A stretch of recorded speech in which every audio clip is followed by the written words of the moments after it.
There's no sport like it because you are trusting your dogs. I can't explain that in words. It's like living, breathing, moving art.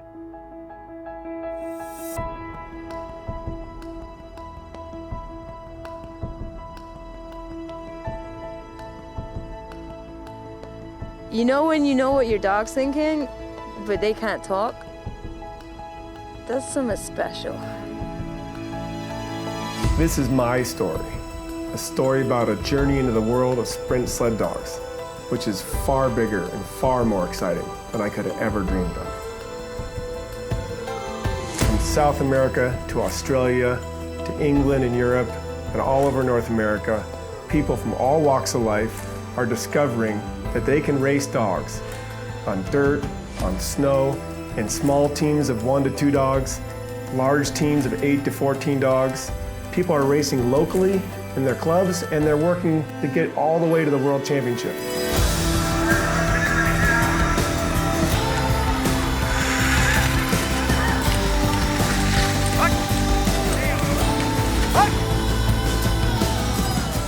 We don't know really what the maximum speed these guys can maintain. Records are being broken all the time. By playing, training, and competing together, dogs and their human companions form an incredible bond.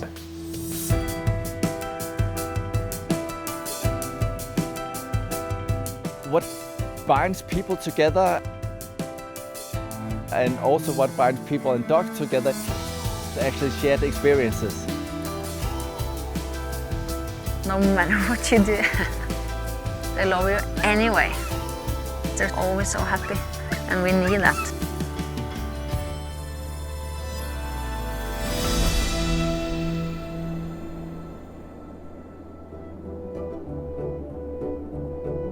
I got into dog-powered sports when I saw my neighbor, Michael Boysen, being pulled by 3 wire-haired pointers on snow, and I thought, I definitely want to do that. I thought I needed a great sled dog, one that was good in the snow and loved to pull. So like most people, I knew the Iditarod, and I knew what dogs looked like in the Iditarod. They look amazing, and strong and beautiful and furry and Siberian-like. So I went on the internet and looked for the most beautiful Siberian Husky I could find, and that's how I got Misty. My dream was to get into this sport, work really, really hard, train Misty to the best of her abilities, and with her desire and my goals to become world champions. I read in books how humbling and magical it was to have the experience where the dog you trained pulled you really fast down the trail, and I wanted that. 5, 4, 3, 2, 1, hike up, let's go.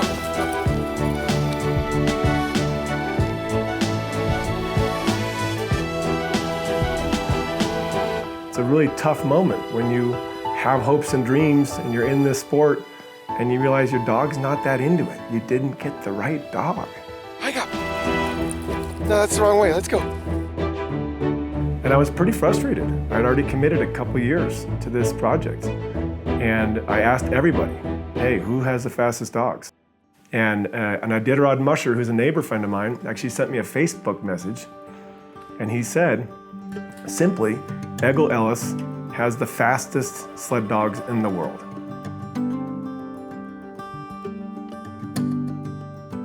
My name is Egil Ellis. I'm 45 and I'm from Sweden, racing for Team USA. Until recently, Egil lived in Alaska, where he dominated the race circuit for over 15 years. I've been racing dogs since I was 15 years old. It was my dad who introduced me to it. And my brother and I got a husky puppy each for Christmas in '82. 1991, I think, was the last year I raced Siberians.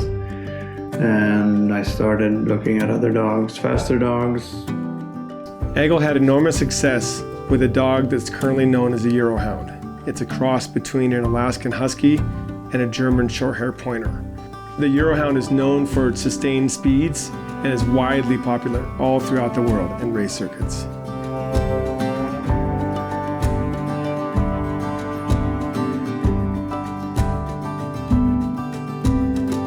Egil bred them specifically for open class races. These are the longest races in sprint mushing, with the biggest dog teams.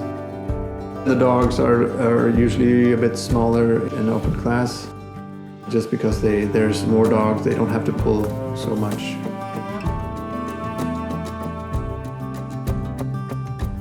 It was through meeting Egil that I really learned what a proper dog yard is really all about. When you think about the 365-day part of dog care, making sure that every athlete on your team has exactly what they need to be healthy and successful. You need to have a proper yard. You have to have a proper housing for them. You doesn't have to love scooping poop, but you have to do it. You cannot leave it.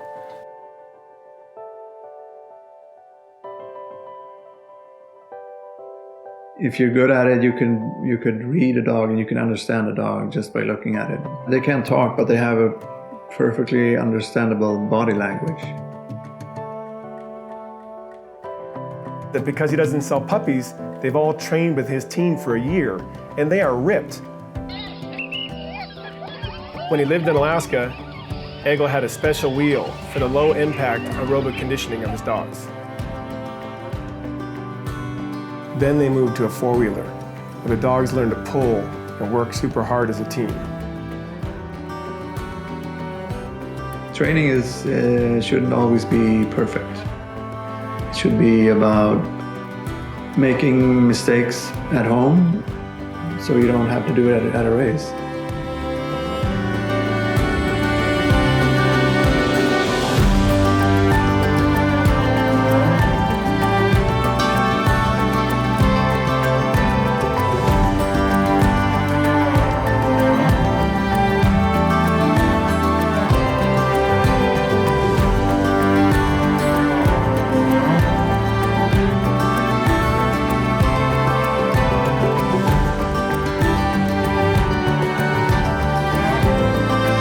Underneath the breeding and the training and nutrition and strength building and all that, there's a much deeper level where success really comes from. And that's the trust building. It's a connection that the mushers have with their dogs.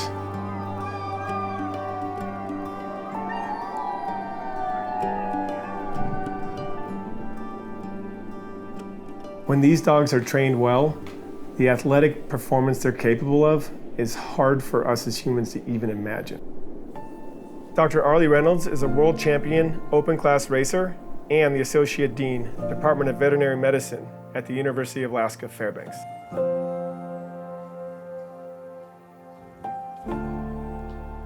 You know, the VO2 max of these guys are incredible. The VO2 max is a thing that we measure as exercise physiologists. It sort of tells us the size of the motor, okay? So it's the maximum amount of oxygen that can be processed by the body per unit time per unit body weight. So we usually put it in mils per kilogram body weight per minute, okay? The highest one measured in a human was in Bjorn Dali, the cross-country skier. His was 92. I put my dogs on a treadmill and use the same type of system they use to measure human athletes.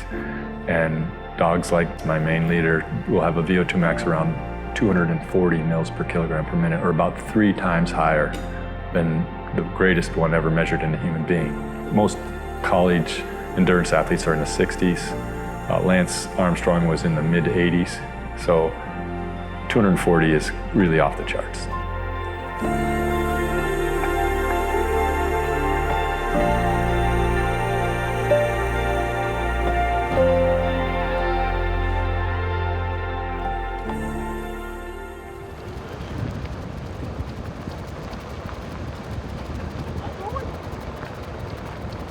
In 2011, I bought a dog named Quinn from Egil Ellis. And then in 2012, I asked Egil for a second dog so I could have a 2-dog team. Yeah?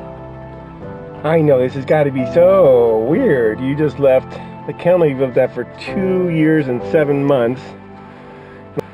And you're a pretty good boy, except you're having fun dominating right now, aren't you? And Misty, you're just sexy. Straight up gorgeous. That's all there is to it. Poppy loved running with Quinny, and in fact, Poppy's the kind of dog who would look over at Quinn while they're racing and like almost say something in his ear, like, let's go faster, let's go faster. Training runs all of a sudden became bliss. And it was incredible having, I thought I had Ferraris. I knew I had Ferraris. I could see them. They were working so well together. We had an awesome season and we're nearly undefeated leading up to the World Championship.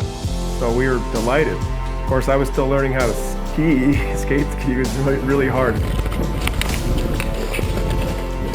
That is not the way to finish. Go ahead. Go ahead. Look, look. Now we're getting into it. And so if you guys ever get into ski dog sports, you gotta make it fun for the dogs. Like this for them is so much fun and we just encourage it. We want them to have fun. So we went into Alaska for the 2013 World Championship pretty excited. One of my mentors, who was a previous medalist, took me aside and said, you have a chance at the podium in the 2-dog race. And so I went in that race really gunning for top 3 and knowing that I was gonna have to go up against the best in the world. But I thought, hey, I've got the fastest dogs in the world. We have a chance.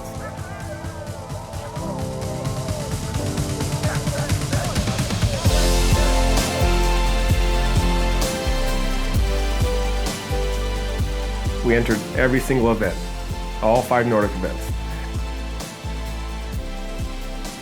Things didn't really go as well as I had hoped. In our very first World Championship race, Quinny and Poppy and I were passed 3 times. We saw amazing skiers with amazing dogs blow right by us.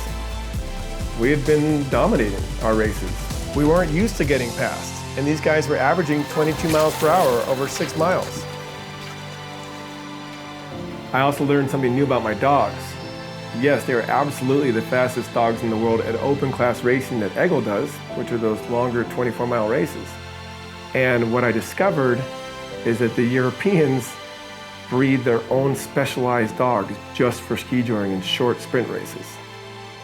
We couldn't compete with the Europeans. And that after all that, I got the wrong dogs again.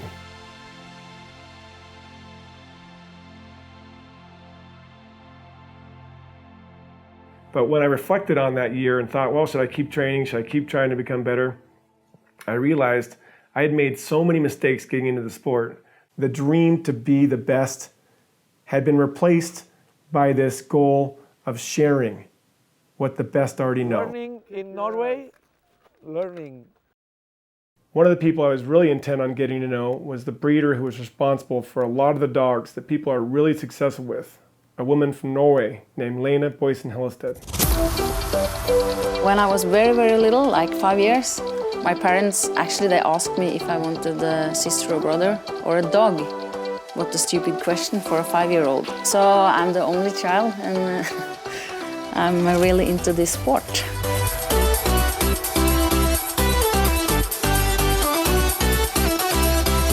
On my first race, I was this big.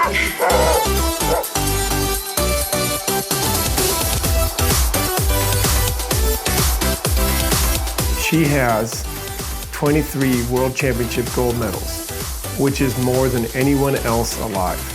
It's very popular to say, have fun, but it's really important too. So if you're not happy around them, they will notice at once. And dogs are like that.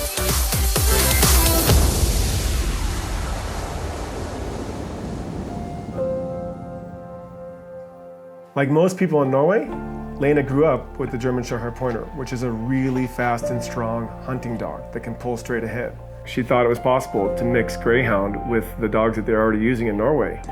Mixing Greyhound and GSP was probably just the idea of having a faster dog in the beginning. Today, people call these dogs Greysters. The Greyhounds, they have longer back, longer legs, and a very nice way of running. As you can see on the Greyhound buses, that's the way they run actually. In addition to having the speed, it was their mind.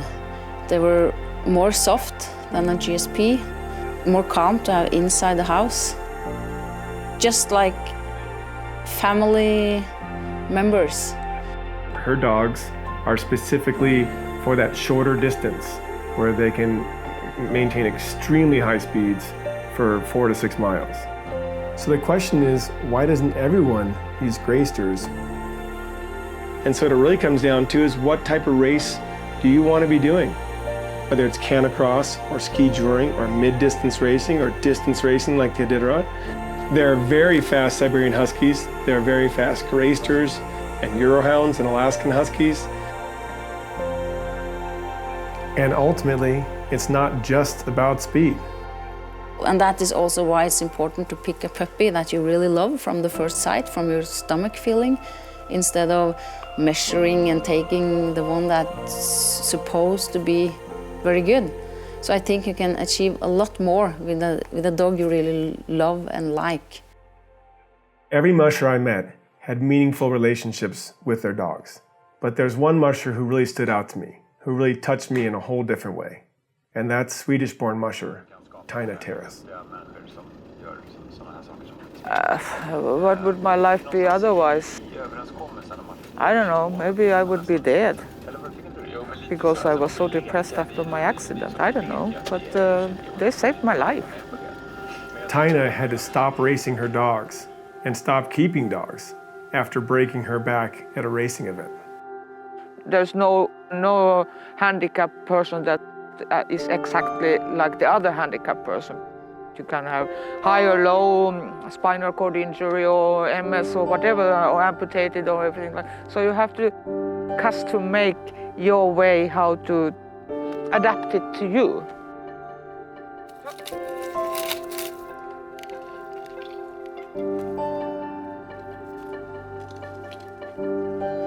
Of course, this is a little bit more difficult if you have lots of snow.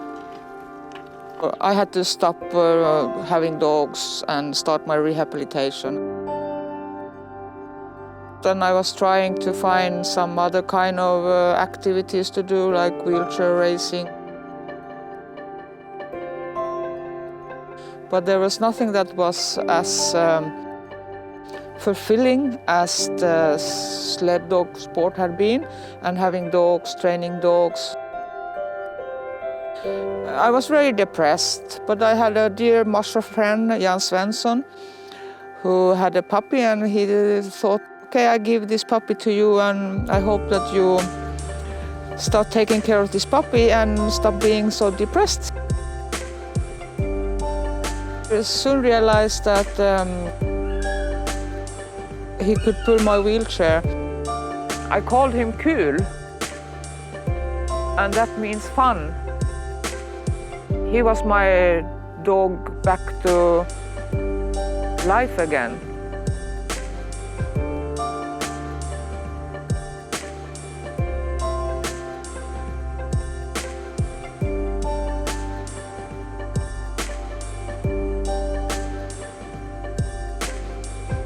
The dogs are everything for me. I have built my life around them.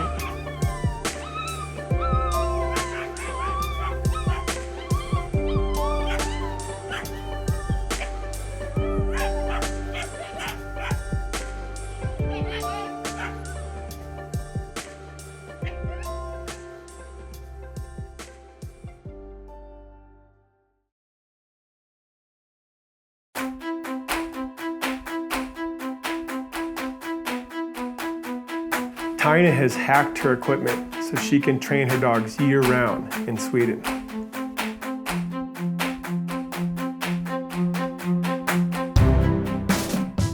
When you have your accident, your life changes so drastically. You get in terms with your handicap, but it's still not you.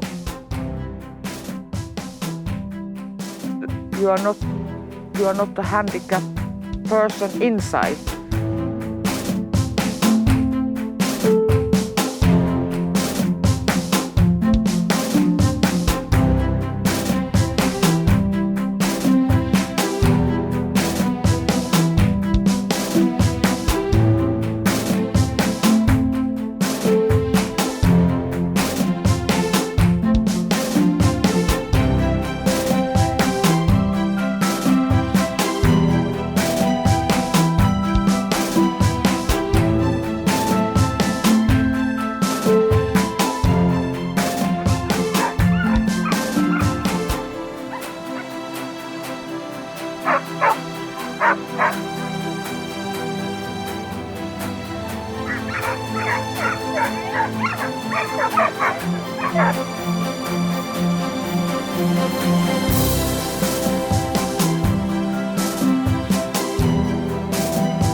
I like to make goals that are impossible and try to get there.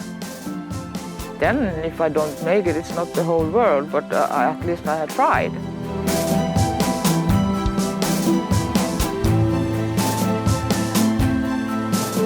When you go out to the woods with the dogs, it's like you never have had an accident. You're back in the woods on the trail, and it's a chilling moment when you first realize, okay, I can still do that.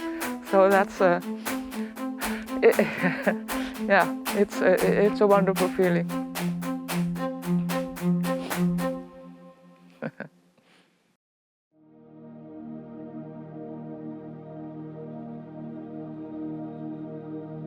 So I went to the 2015 Winter World Championships in Germany and the 2015 Dryland World Championships in Canada. Not so much to race.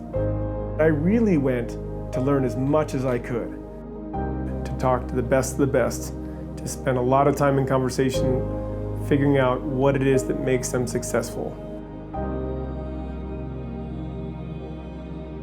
Use your dog's strength, use your dog's interests, what he loves, and have fun with him.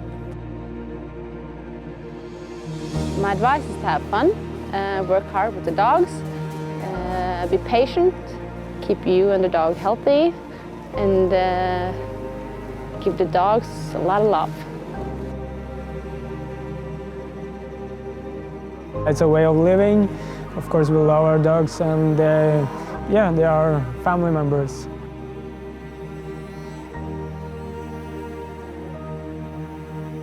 Choose really good lines, good dogs, because once you have a dog, you keep him for life.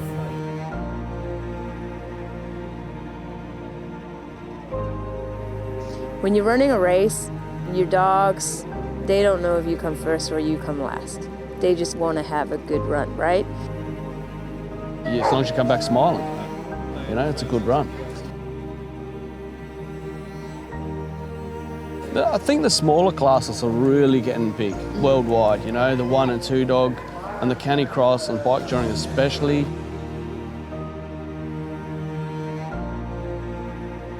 I was so bored going alone and running all by myself.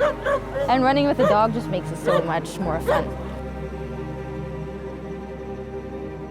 There is still so much to share, and our goal is to build a dog-loving community of people who can share that information more freely, because we want the people getting in the sport to have the best success they can.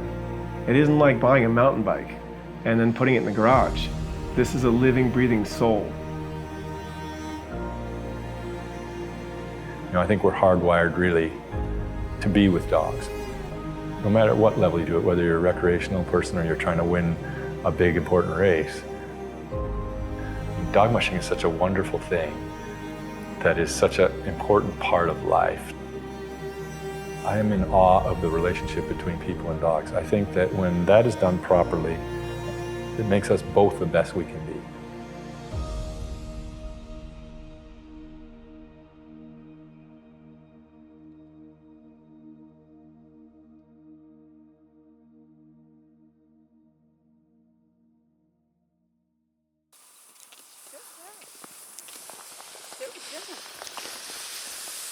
Thank you.